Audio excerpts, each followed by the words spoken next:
Agora vamos falar de outro adicional. É o adicional de periculosidade. Ele é pago para os empregados que trabalham em situação de perigo. Os empregados que trabalham em condições perigosas fazem jus ao adicional de 30% do respectivo salário contratual. Então verifique que nesse caso a periculosidade é paga sobre o salário do empregado. É diferente da insalubridade que falamos há pouco, que é sobre o salário mínimo. Esses 30% é sobre o salário básico do empregado, excluídas as gratificações, prêmios ou participação dos lucros da empresa, tá? Se essa gratificação não for verba salarial, tá? Se for gratificação considerada como verba salarial, uma diferença de cargo de chefia e tudo mais, ela vai sim entrar para o cálculo da periculosidade. É porque a gratificação ela viaja nos dois mundos, de verba salarial e não salarial, tá?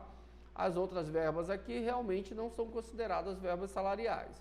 Somente fará jus ao adicional o empregado que tiver contato permanente com explosivos ou inflamáveis, situações de perigo de vida, tá? O serviço prestado simultaneamente em condições insalubres e perigosas faculta o empregado a optar por apenas um dos adicionais. Ou seja, se o empregado trabalha numa situação perigosa e insalubre, ele ganha apenas um dos adicionais. Geralmente a empresa escolhe logo o valor maior e paga para o empregado, mas também pode solicitar ao empregado que ele escolha qual dos dois receber, tá? O adicional de periculosidade integra o salário do empregado para todos os efeitos legais, como pagamento de hora extra, adicional noturno, férias e 13º. O direito à periculosidade cessa com a eliminação do risco.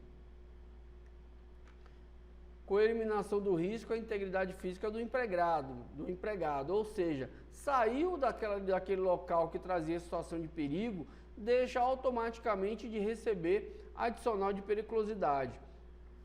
Para quem ainda faz anotação em carteira de trabalho, que não está usando a carteira de trabalho digital ainda, né?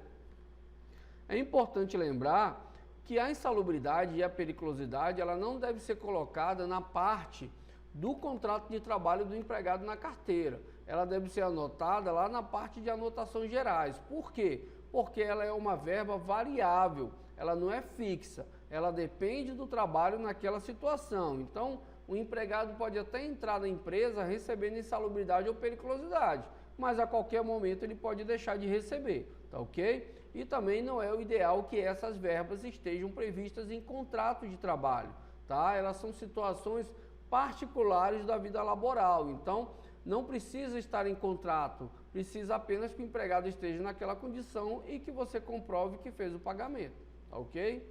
Horas extras, periculosidade. Aqui em cima nós falamos que a periculosidade integra o salário do empregado para todos os efeitos, inclusive a hora extra e adicional noturno. Importante, no caso das horas extras,